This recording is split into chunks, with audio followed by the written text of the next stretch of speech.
Our bodies are such intricate machines that we aren't even close to fully understanding them. But even absolutely minuscule amounts of some toxins like cyanide can grind that machine to an indefinite halt. So grab yourself a hazmat suit and stay behind the protective screen you're watching this on. Because from snake venom to killer beans, we're about to find out what the deadliest substance on this planet really is.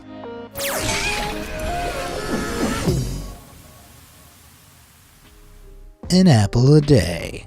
Have you ever heard the phrase, an apple a day keeps the doctor away?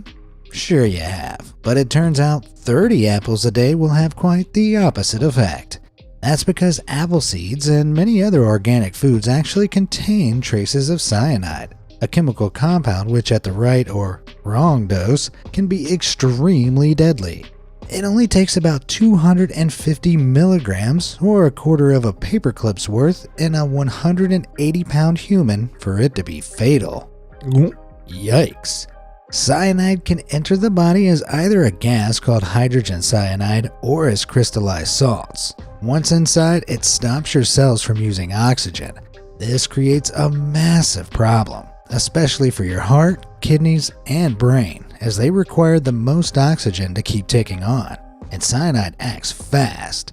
If swallowed, you'd be a goner in a few minutes, but if inhaled, it could be as little as a few seconds before the lack of oxygen causes your whole body to shut down. Sheesh. Fortunately, you'd have to gobble about 150 apple seeds to actually consume enough of the stuff to prove fatal. And unless you enjoy hanging around inside fumigated houses, you won't be in any danger of inhaling it either. Even so, I'll be thinking twice about a second slice of Grandma's apple pie next time I see her.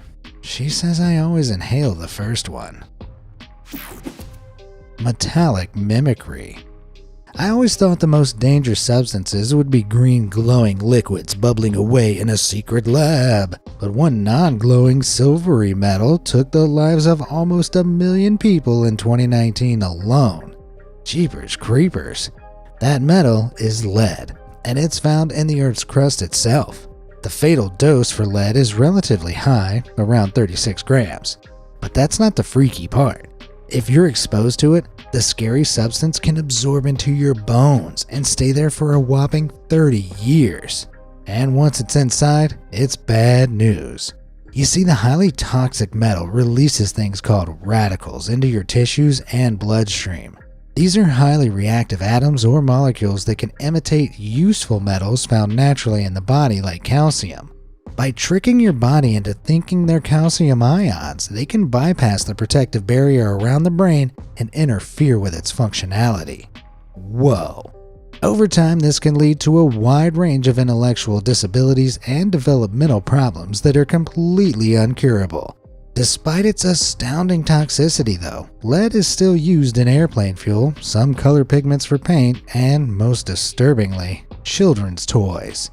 This is because it softens plastic, making it more flexible and able to return to its original shape if stretched.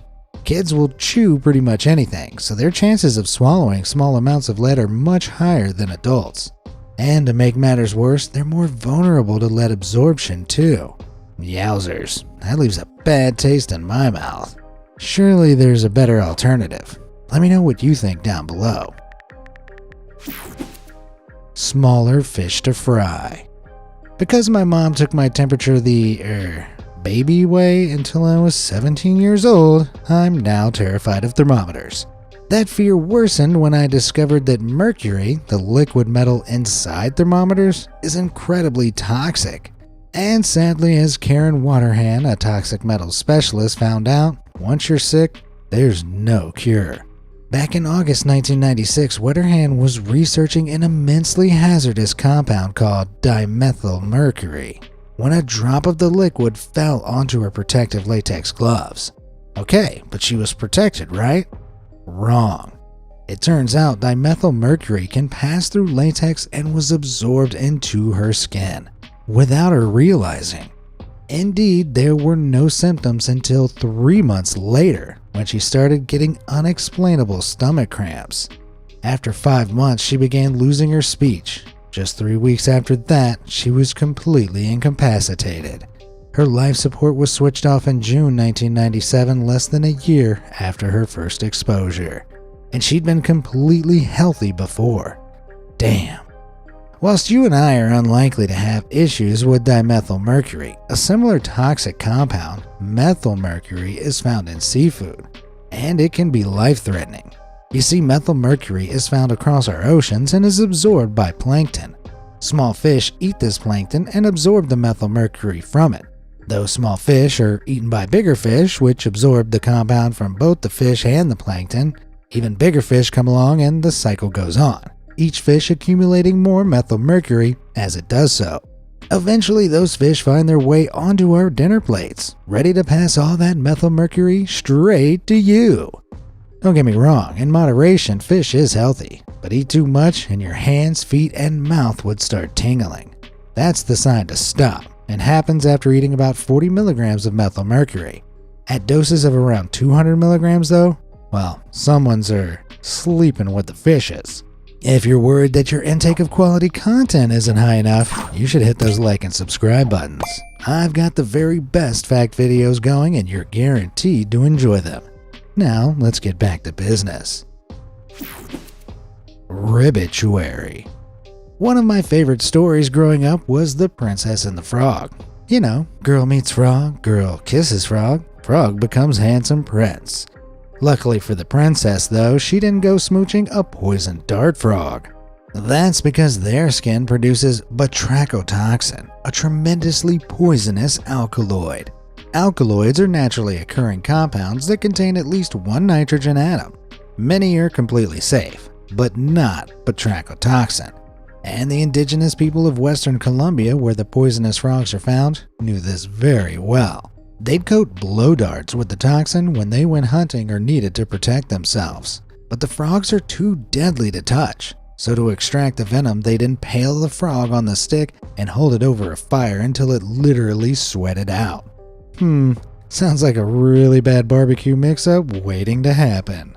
How does the toxin actually work though? Well, batrachotoxin binds to the ends of nerve receptors and causes sodium ions to flood into the nerves and muscle cells. This irreversibly damages the cells within muscle fibers, keeping them permanently contracted and unable to relax. Eventually, it fully paralyzes them, and certain muscles like the heart are incredibly sensitive, likely to fail in under 10 minutes. Youch!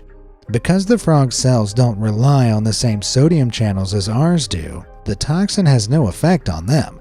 In our case, however, just 163 micrograms, only slightly heavier than 2 grains of salt, is enough for someone to be writing our obituaries. Or ribituaries. That's 1,000 times deadlier than cyanide. Yep. Even though poison dart frogs are only about an inch long, they can churn out enough toxin to end your life 7 times over. Times like these, I wish I had as many lives as a cat does. Die by name. Remember earlier I said how toxic dimethylmercury was? Well, compared to its evil cousin dimethylcadmium, it's nothing. Dimethylcadmium is so volatile, it can explode with the slightest agitation. Which isn't ideal, especially considering it's found in mines. Seriously, this extraordinarily reactive compound has a, shall we say, burning desire to simplify its chemical structure. To do this, it'll steal electrons from almost any other compound it comes into contact with, generating a violent thermal reaction as it does so. If you spilt enough dimethylcadmium, it would react so intensely with oxygen in the air that it would explode, releasing clouds of poisonous cadmium oxide smoke. So if you survived the initial blast, it'd be far from over. Breathing in as little as a few millionths of a gram of this stuff would kickstart the beginning of the end. It tears through your body, ripping the electrons from your cells and preventing them from transferring energy throughout your body. With no energy, your organs begin to fail. Even if you're lucky enough to survive the initial exposure, don't celebrate too soon. Dimethylcadmium is extremely carcinogenic, so the chances of you getting seriously sick are still very high. Because of this, dimethylcadmium isn't utilized much by scientists, which doesn't surprise me. Some experts argue that gram for gram dimethylcadmium is the most dangerous chemical in the world. Don't get me wrong, working with this is the scientific equivalent of covering yourself in salmon and trying to outrun a hungry bear. But I might have something even deadlier tucked up my sleeve. Poison of kings. When someone describes something as fit for a king, they're normally describing something exquisite. In the case of arsenic, though, it fits the mold for a totally different reason. Arsenic is a near completely odorless and tasteless liquid, and it's extremely poisonous, which means that throughout history, it's been used for some pretty nefarious reasons. Back in the 15th and 16th centuries, the Spanish-Italian noble family, the House of Borgia, were big fans of the substance. By dissolving arsenic crystals into wine or sprinkling it on food, they were able to dispose of powerful enemies with very little trace. Any sudden mysterious illness just looked like cholera, a waterborne infection that was rampant at the time. Both gave victims severe nausea, vomiting, and irresistible urges to go potty. Plus, just 70 milligrams is enough to dispatch your enemies. That's about 1/10 of a teaspoon. And after 48 hours, it's only detectable in the hair and fingernails of the victim. Due to a lack of understanding, though, arsenic was used for all kinds of reasons way back in the day. In Victorian England, companies put it in everything from clothing dyes to wallpaper, resulting in grisly skin reactions and sickness. Craziest of all, women could even buy special cosmetic products laced with arsenic that supposedly removed skin blemishes. All the while, it was simultaneously being sold as rat poison. It sounds like these people had more arsenic than sense. Taipan Terror. One of the rules I live by is to stay the heck away from snakes. Especially if that snake has a venom so deadly just one bite's worth could send 100 people slithering to an early grave. Eek! This is the rare Australian inland taipan snake. Each bite delivers 45 milligrams of venomous cocktail straight into your veins, and just half a milligram is enough to send you 6 feet under. Special neurotoxins in the venom block the nerves in your body from giving and receiving signals, severely damaging your ability to do anything from walking to remembering your own name. Even worse, a different kind of toxin called myotoxins kill your muscle cells, causing total paralysis. Add in an enzyme called hyaluronidase, which increases the poison's absorption rate, and you've got a recipe for disaster. The most gruesome ingredient of all, though, is hemotoxin. Just a single drop can turn a vial of blood into a thick blob of jelly. Ew. Despite all this, amazingly, there are no reports of human death by inland taipan snakebite. The anti-venom is so effective at containing the rapid spread that if it's administered within 45 minutes, you'll probably be okay. If not, well, I'm packing your jellified body between 2 slices of bread before it's sent off to the peanut butter palace in the sky. Strick out. If you're ever in the jungles of India or Southeast Asia and you start to feel a bit peckish, choose your snacks wisely. Whilst the small orange berries of the Strychnos nux vomica might look oh so sweet, their seeds contain high levels of the toxic alkaloid strychnine. If you consumed as little as 80 milligrams of strychnine, which is a little more than a grain of wheat, you'd suffer wildly painful symptoms. After only 10 minutes, all your muscles would start convulsing, growing more and more violent as the seconds passed. After 2 or 3 entire hours of this excruciating experience, the muscles that control your breathing would stop working and end your suffering for good. Sounds horrible, right? Well, appallingly, the same Victorian doctors that recommended cyanide as a beauty aid thought tiny doses of strychnine could be beneficial too. You could buy strychnine pills for treating paralysis, to help you study harder, and even to assist in some, late-night mattress wrestling. To avoid bumping off all their patients, doctors administered it in doses as low as 1/24 of a grain of wheat. And they sold chocolate-coated pills too. What's next? Explosives covered in bubble wrap? Wheezy weapons. Some substances are so deadly that they're not just banned from public use, they're banned full stop. Sarin is just such a substance. Originally developed as a man-made pesticide in 1938, The odorless, colorless liquid became internationally outlawed in 1997 after a string of horrifying attacks on civilians. Even so, sarin has been used across Syria as recently as 2018. It's an extremely potent nerve agent that evaporates into a toxic gas at just 71.6 degrees Fahrenheit. If you breathe it in, it'll cause a myriad of awful symptoms from headaches to confusion to weakness and diarrhea. And at higher doses, it quickly blocks your nerve endings, preventing your muscles from being able to relax. So you'll not only feel terrible, but every part of you will also be tensing and cramping up. Eventually, anyone unfortunate enough to encounter a lethal dose of sarin will fall into a coma and suffocate. Nasty stuff. So just how potent is it? Well, if you mixed a mere 1/16 of a teaspoon of sarin with 264 gallons of water, one swig would be enough to have you pushing daisies after just 2 minutes. Jeez. That's a whopping 26 times more deadly than cyanide. Alright, but say you got stuck in a cloud of the stuff. Couldn't you just hold your breath? Nope, there's really no point. The deadly gas will absorb directly into your eyes and skin regardless. Ugh, really puts a different spin on the phrase, I had a skinful, doesn't it? Puff of smoke.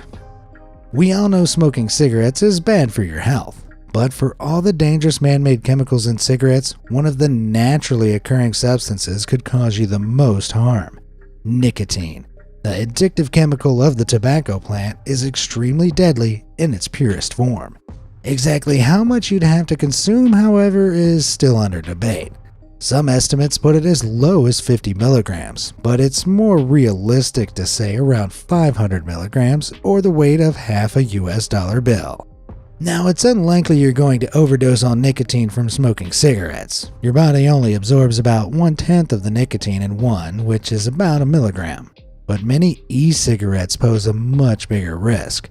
Some nicotine liquids are sold at strengths of up to 36 milligrams per milliliter. Even at this strength, you'd have to vape an absolute butt ton to overdose. But that's not the risk. If you touch a high-strength e-liquid, the nicotine can be absorbed straight through your skin and make its way to your brain. Once inside, it causes a blockade between your brain and the nerves controlling your muscles and can lead to vomiting, seizures, and even death. Accidentally getting some on your hand will be fine, but I'd advise against getting in a bath full of the stuff. You'd go out like a puff of smoke. Something in the water. Did you ever have a nickname in school? Mine was Milk Pudding. I'm white like milk and the other kids kept putting me inside their lockers. Ah, the good old days. Some toxins like antitoxin A have badass nicknames too, like Very Fast Death Factor.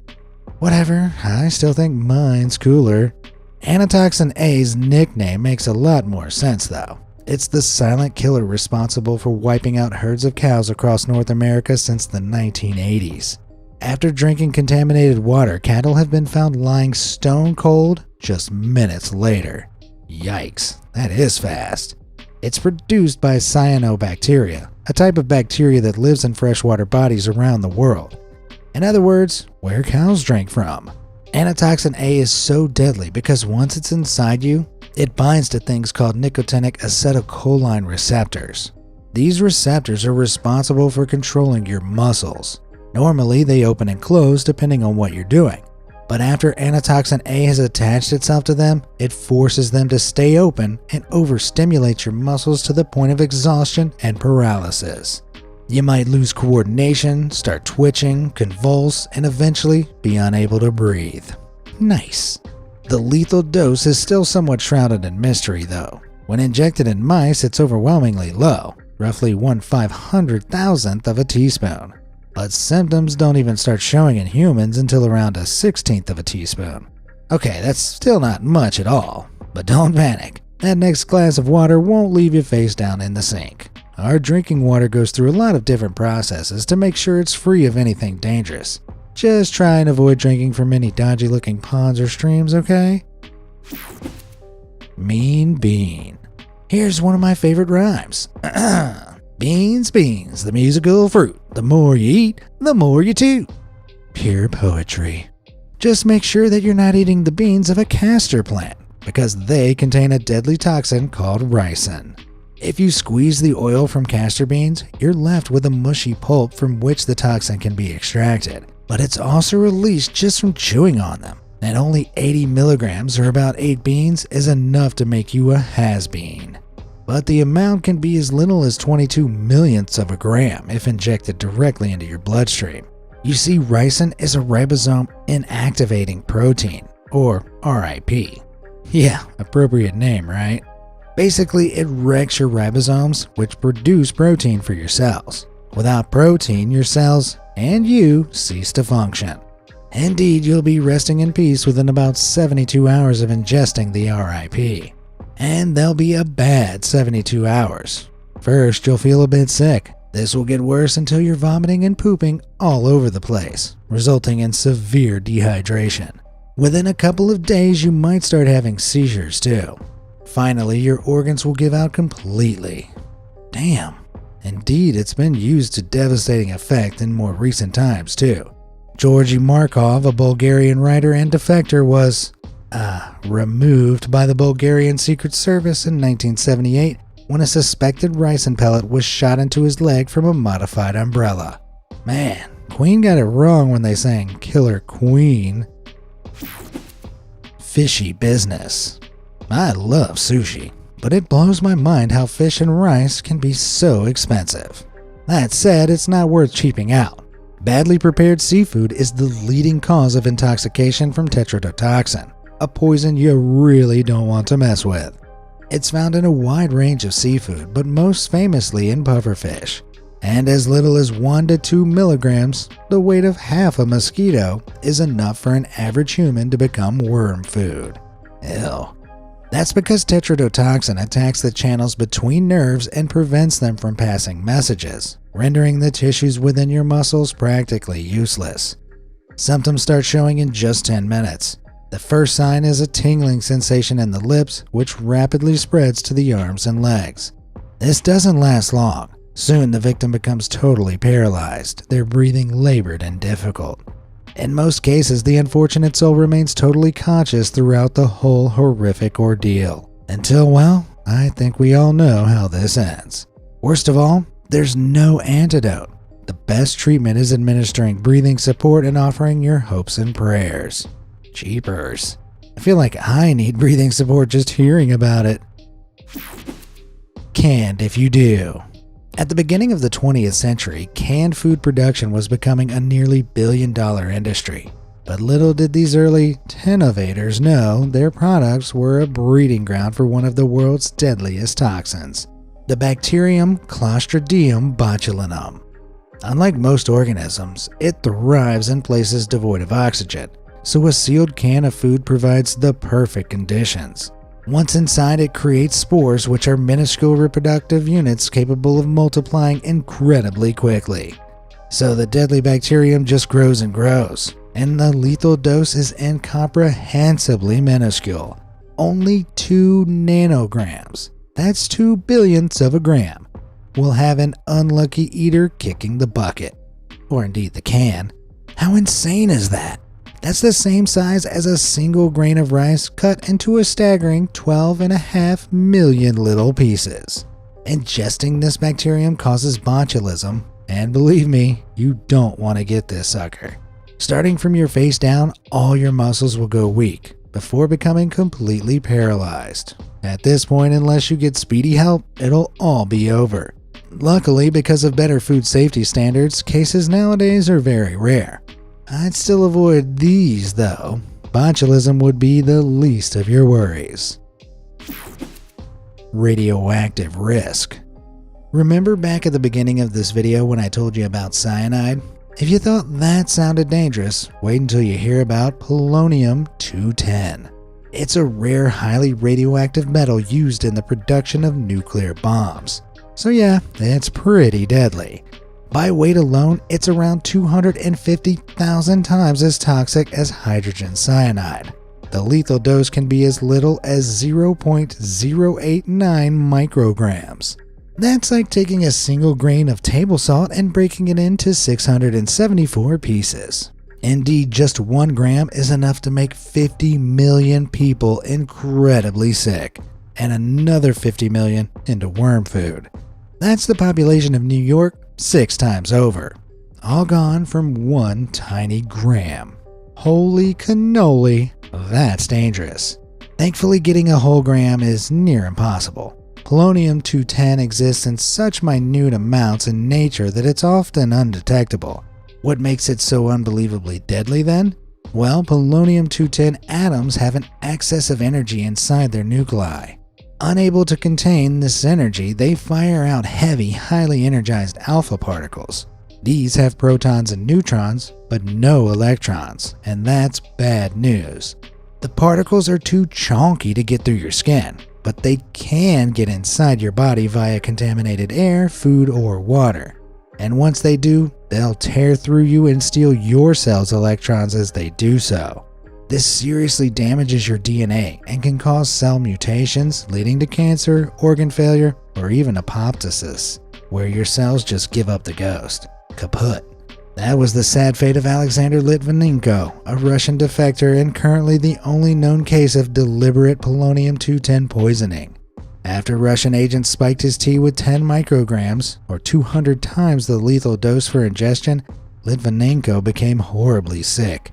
This is the last known photo of him, taken less than 3 weeks after he was poisoned. Just days later, he died.